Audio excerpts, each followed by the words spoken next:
दोहराता हूँ सुनो रक्त से लिखी हुई कुर्बानी, जिसके कारण मिट्टी भी चंदन है राजस्थान। दोस्तों, भारत वीर योद्धाओं की भूमि रही है। जब भी भारत की वीर गाथाओं की जिक्र की जाती है तो राजस्थान का नाम बहुत ही सम्मान के साथ लिया जाता है। मेवाड़ के महाराणा प्रताप को कौन नहीं जानता। आज हम बात करने जा रहे हैं राणा प्रताप के पूर्वज राणा रतन सिंह के सेनापति गोरा और उनके भतीजे बादल की।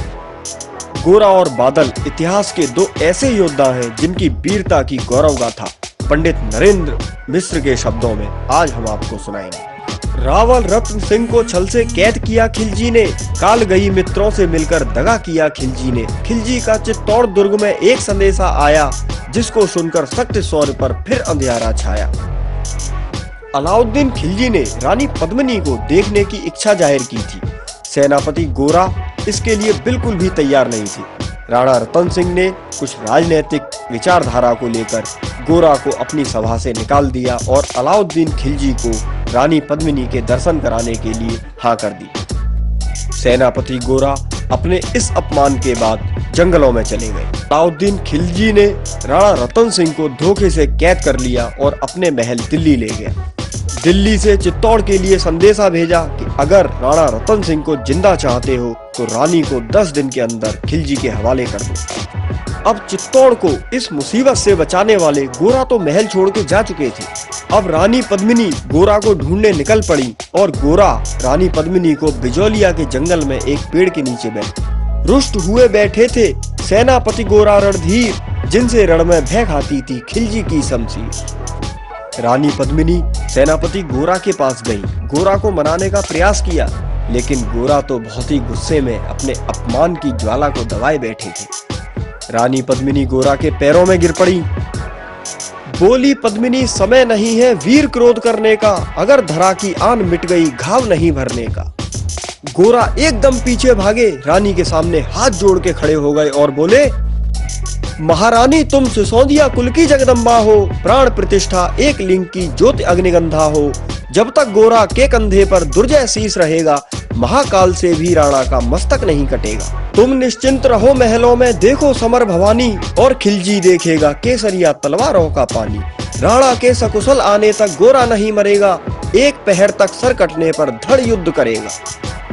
सेनापति गोरा ने रानी को ये वचन दे दिया कि यदि गोरा का सर कट जाता है तो धड़ अकेला ही युद्ध करेगा, लेकिन राणा रतन सिंह को आंच नहीं आने देगा। अब गोरा ने 700 डोले तैयार कराए, हर डोले में एक योद्धा को बिठाला और 4 योद्धा उस डोले को उठाने के लिए तैनात किए।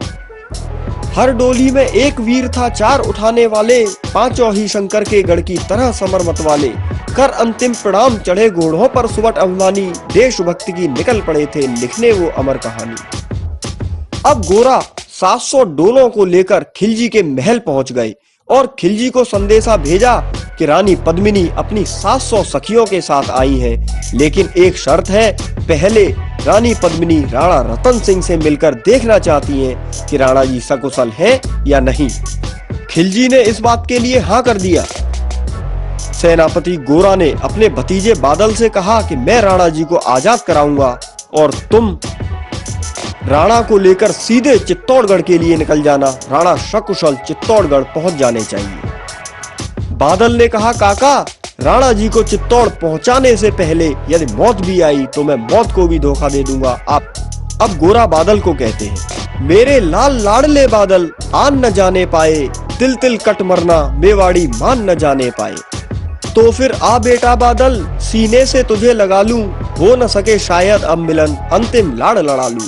यह कहकर बाहों में भरकर बादल को गले लगाया, धरती कांप गई अंबर का अंतस मन भर आया। सावधान कह पुन पथ पर बड़े गोरा सेनानी, पहुंच लिया झट से मुड़कर बूढ़ी आंखों का पानी।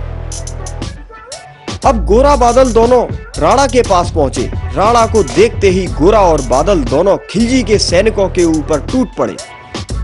तुरंत राणा को आजाद कराया। राणा की आंखों में आंसू आ गए। राणा अपने किए पर शर्मिंदा थे। गोरा ने कहा, राणा, ये समय नहीं है इस चीज का, आप बादल के साथ जाइए, मैं यहाँ खिलजी की सेना को रोकता हूँ। और इतना कहकर खिलजी के सैनिकों पर टूट पड़े। अब देखिए, एक राजपूत का वचन निभाने का समय आ गया था। खिलजी के सेनापति जफर ने धोखे से गोरा सिंह पर तलवार से एक वार किया, जिससे गोरा की गर्दन कट के धरा। उधर बादल गाजर मूली की तरह खिलजी के सैनिकों को काट रहे थे। बादल भी लड़ते लड़ते घायल हो गए थे। तलवार के एक वार से उनकी आंतें बाहर आ गई थी। बादल ने अपनी केसरिया पगड़ी को उतारा और पेट पर बांध लिया और राणा को लेकर चित्तौड़गढ़ के लिए दौड़ पड़े। उधर वीर गोरा की प्रतिज्ञा पूरी करने का समय आ गया था।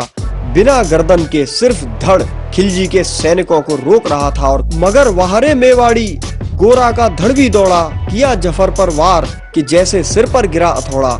एक वार में ही शाही सेनापति चीर दिया था। जफर मोहम्मद को केवल धड़ ने निर्जीव किया था। गोरा बादल के शव पर भारत माता रोई थी, उसने अपनी दो प्यारी ज्वलंत मड़ियां खोई थी। धन्य धरा मेवाड़, धन्य गोरा बादल बलिदानी, जिनके बल से रहा पद्मिनी का सतित्व अभिमानी। जिसके कारण मिट्टी भी चंदन है राजस्थानी, जिसके कारण मिट्टी भी चंदन है राजस्थानी। दोहराता हूँ, सुनो रक्त से लिखी हुई कुर्बानी। दोस्तों, इतिहास के और वीर योद्धाओं की गाथा सुनने के लिए इस चैनल को सब्सक्राइब कर लें, बेल आइकन को प्रेस कर दें, और यदि आपको वीडियो अच्छी लगी तो लाइक, शेयर और कमेंट करना ना भूलें।